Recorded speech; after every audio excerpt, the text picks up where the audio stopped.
Estamos de vuelta y es para darles detalles de lo que han reportado las fuerzas de seguridad, de quienes informan sobre la desarticulación de una red criminal denominada Los Indomables de Occidente. Esta banda habría secuestrado a un joven en el 2020. Juan Víctor Castillo tiene información y detalles sobre cómo fue el secuestro y asimismo cómo se logra el rescate de este adolescente. Juan Víctor, bienvenido a TN Todo Noticias. Adelante.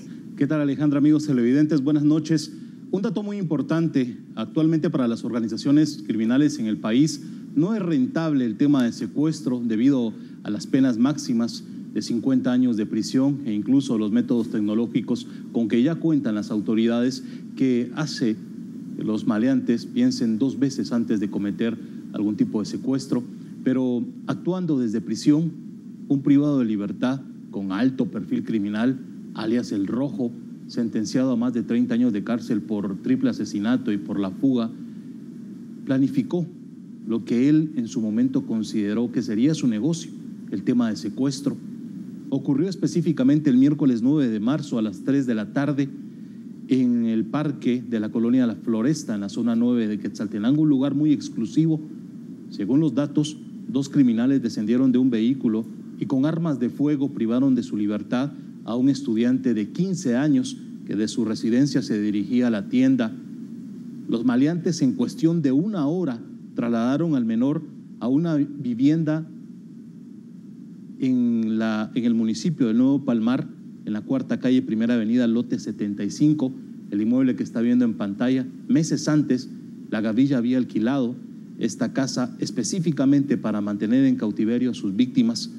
Según los datos, una hora después del secuestro, cuando el menor ya estaba en este inmueble en el municipio de Nuevo Palmar, ingresó una llamada telefónica a los progenitores de la víctima. Se trataba de una voz masculina. Exigían, bajo amenazas de muerte, $500,000 de quetzales para liberar al menor de 15 años. La familia alarmada inmediatamente solicitó la presencia de investigadores del Comando Antisecuestros y tras una asesoría lograron efectuar una negociación con los maleantes y acordaron un pago de 5,285 quetzales, y fue así como los criminales lograron liberar sano y salvo al menor de 15 años, que retornó a su residencia el 10 de marzo, específicamente a las 4 de la mañana. Esto permitió a las autoridades generar toda una investigación y con evidencia sustentable individualizaron las residencias y confirmaron la captura de no solo alias El Rojo, que fue notificado en la cárcel Granja Cantela en Quetzaltenango. Usted está viendo en pantalla a Óscar Osvaldo Archila Ovalle, El Rojo, líder de este grupo denominado Los Indomables de Occidente. También capturaron a sus cómplices Elder Bosbelí Sontay Ishkoy, de 35, y Juan Carlos Chuyá Sontay, quien tenía como labor la parte logística, es decir, esta última persona se encargaba de alquilar los inmuebles, de conseguir armas de fuego, vehículos y de verificar en qué lugar específico secuestrarían a sus víctimas y también estudiar el perfil social y económico de las víctimas, mientras que Elder Bosbelí se encargaba de cuidar a las víctimas mientras se mantenían privadas de la libertad y el tiempo que así duraran las negociaciones, Alejandra.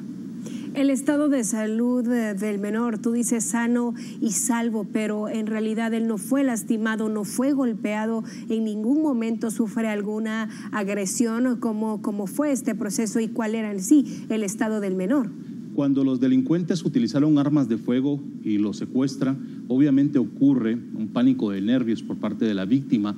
Lo abordaron el automotor y lo trasladaron de una manera inmediata del Parque La Floresta en Quetzaltenango a un inmueble en el Nuevo Palmar, a una distancia aproximadamente de una hora. Cuando el menor ya estaba asegurado en uno de los ambientes de esa residencia, inmediatamente se presume que alias El Rojo, desde la cárcel Cantel, se comunicó con los progenitores obteniendo el número por medio de la víctima del menor de 15 años e inician con las amenazas de muerte, exigiendo esta fuerte suma de dinero para lograr liberarlo. En momentos, los progenitores consideraron que iban a actuar de una manera mucho más violenta y por ello la asesoría inmediata para realizar todo tipo de negociación y lo más pronto posible liberar al menor. Cuando fue liberado por parte de los maleantes, considerando que ya tenían el dinero, parte de este efectivo, lograron determinar las autoridades y los familiares que se encontraba bien. Se apoyó en todo el tema tema psicológico, médico por parte de las autoridades y él ya retornó a su residencia, Alejandra.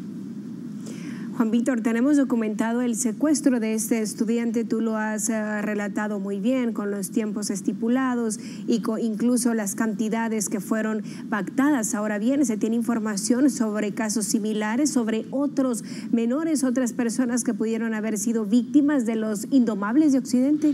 Se denominaban de esta manera porque consideraban que desde la cárcel no iban a tener mayor control por parte de las autoridades o que iba a ser muy difícil por parte del Comando Antisecuestros dar con esa voz negociadora, porque las llamadas salían específicamente del penal Cantel Quetzaltenango y utilizaba diferentes números telefónicos, es decir, en una llamada utilizaba un chip, luego se presume eliminaba ese chip, lo destruía, utilizaba otro número y así sucesivamente, con el único propósito de no ubicar las llamadas de donde se generaban, pero las fuerzas de seguridad permitieron ubicar o precisar el inmueble luego de la liberación donde el menor estaba privado de la libertad. Cuando logran ingresar a esta residencia se percatan que estaba vacía, se verificó quién la había alquilado meses antes y fue así como dieron con el resto de la estructura criminal, con el señor Elder Bosbelí Sontay y con Juan Carlos Chuyá Sontay, que era, te reitero, el encargado de buscar los inmuebles, alquilarlos por montos de 800, 700 quetzales, pero el objetivo primario era ingresar a las víctimas. Se presume que esta estructura que estaba operando en el occidente del país, esencialmente en Quetzaltenango, probablemente se registraron otros hechos vandálicos denominados como secuestros express. Así se le denomina una manera muy fácil que utilizan los criminales para realizar los secuestros de una manera rápida, logran negociar, obtienen cualquier tipo de beneficio económico y liberan posteriormente a las víctimas. No descartan que podrían estar involucrados en más actos delictivos que ocurrieron en Quetzaltenango, en San Marcos y Huehuetenango. Hablemos de la labor que realiza el Comando Antisecuestros de la Policía Nacional Civil, que sabemos desde hace unos años para atrás ha sido una excelente labor, muy eficiente, demostrando resultados precisos como el que estamos observando. ¿Persiste esta misma eficiencia y esta misma excelencia en el comando, Juan Víctor? Por supuesto, es una unidad élite con que cuenta la Policía Nacional Civil, logran articular muy bien la información y es por eso de vital importancia que en el momento que surja cualquier tipo de secuestro o intento de plagio se logren comunicar de manera inmediata las víctimas familiares con las autoridades para que pueda de una manera inmediata el Comando Antisecuestros intervenir y gerenciar todo este tipo de secuestro, es decir, establecer qué parámetros utilizar para lograr liberar a las víctimas lo más pronto posible, porque está en juego la vida al momento que son privados. También es importante detallar que esta unidad cuenta con todos los métodos tecnológicos necesarios, Alejandra, para dar con estructuras criminales que intentan operar de esta manera como lo hacían los indomables de Occidente. Juan Víctor, gracias por habernos acompañado. Es muy interesante e importante poder compartir esta información y es que damos la noticia entonces de la desarticulación de esta banda que se dedicaba a secuestrar. Afortunadamente ha sido desarticulada. Gracias por acompañarnos, Juan Víctor. Estimados televidentes, continuamos con más noticias.